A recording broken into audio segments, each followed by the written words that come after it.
A project review concludes politely, but the unresolved tension lingers into the following week. People continue working, yet they avoid the crucial sentence that would clarify responsibility and end confusion.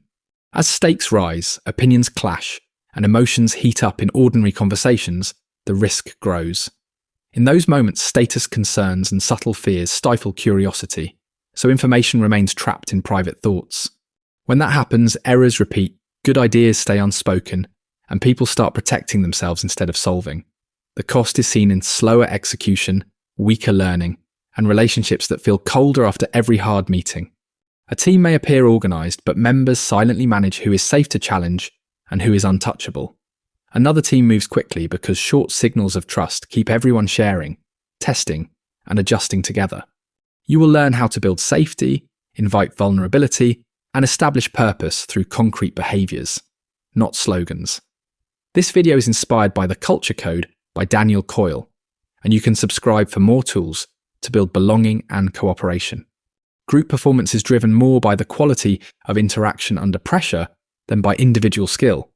People first scan for status and safety, then decide whether to speak or hold back. When status management dominates, teams spend energy proving competence, negotiating roles, and avoiding embarrassing mistakes. When experimentation dominates, teams build early versions, notice failures, and adjust quickly without turning feedback into blame. In a tower building challenge, kindergartners grabbed materials and conducted many small tests with minimal talking. Business students planned and debated, but their structure often collapsed late because the heavy top revealed weak connections. Culture forms through repeated micro-behaviours that signal who belongs and who can take risks. This idea applies to classrooms and companies because the same social instincts shape every meeting and decision. Notice long speeches, interruptions, and guarded silence, as these patterns reveal hidden fear and hierarchy. Shift towards short turn-taking, quick prototypes, and shared problem-solving to enable the group to learn faster together. Safety is fostered through belonging cues, the subtle signals that reduce fear and encourage connection. Belonging cues include proximity, eye contact, energy, turn-taking, and attentive listening that keeps everyone engaged. When cues are consistent, psychological safety grows and the brain stops scanning for danger, instead focusing on collaboration. When cues are absent, even the most capable individuals may hesitate, misinterpret intentions, and choose silence due to the perceived cost of rejection. In a 4-person meeting, one participant acts negatively, and the room's energy begins to drop. Another member leans forward, smiles without contempt, and asks simple questions that draw others back into the task. This response works because safety is not a mood, but the foundation that allows people to share meaning freely. Belonging cues have energy, individualization, and a forward-looking orientation, which together signal that the relationship will continue. Use names, invite quieter voices early, and show interest in others' views before presenting your own solution. Repeat these signals daily, as a single moment of warmth helps, but consistent connection is what truly changes behaviour. Cooperation grows when people share vulnerability, admitting their limits and asking for help instead of pretending, which fosters a supportive environment.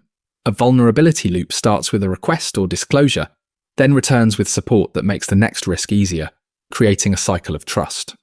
This matters because vulnerability is a psychological requirement for trust, not a weakness that should be hidden, as it encourages openness and connection. When people avoid risk, they worry and hesitate, preventing the group from combining strengths in a complementary way. In a time-sensitive search challenge, teams succeeded by sending invitations that began with an honest request for help, initiating a supportive loop.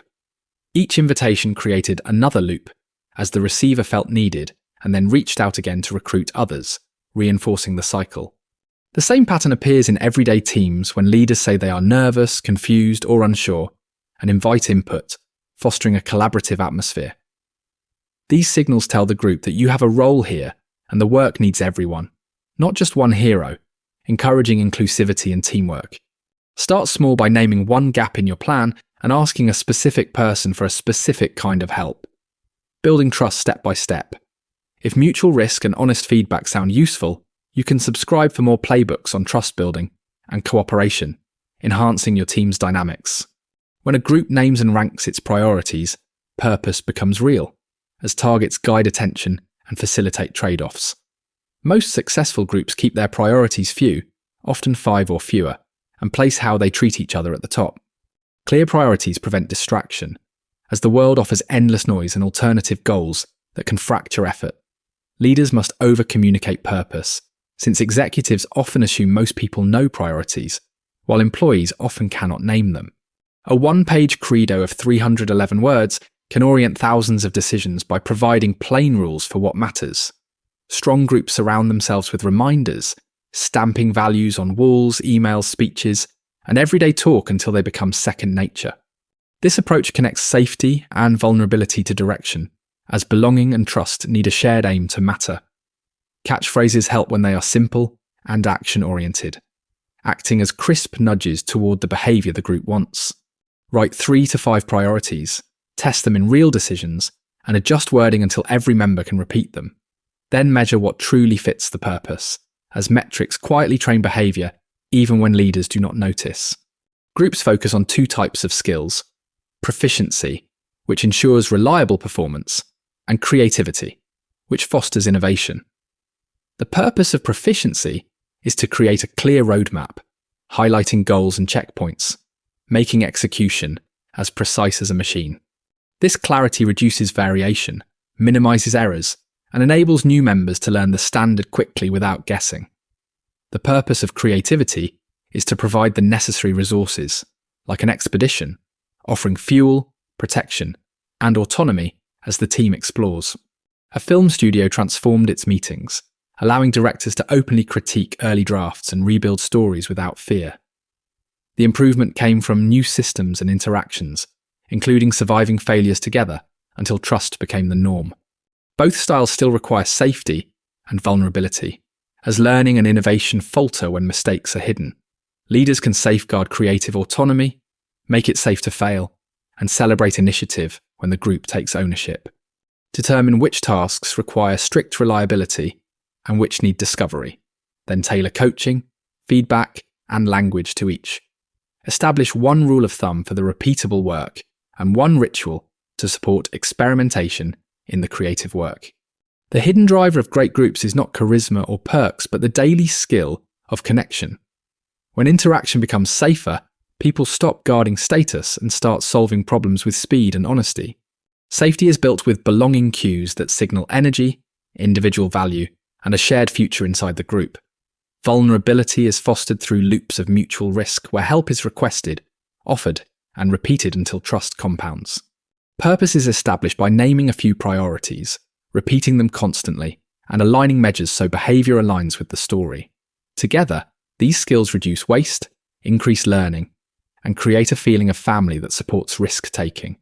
Start today with one belonging cue, one honest request for help, and one clear priority stated at the beginning. Tomorrow, repeat the same moves, because culture changes through frequency, not through one dramatic speech.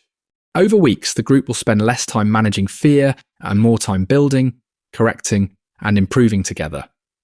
If you want weekly examples of belonging cues, vulnerability loops, and purpose tools, you can subscribe for more culture lessons you can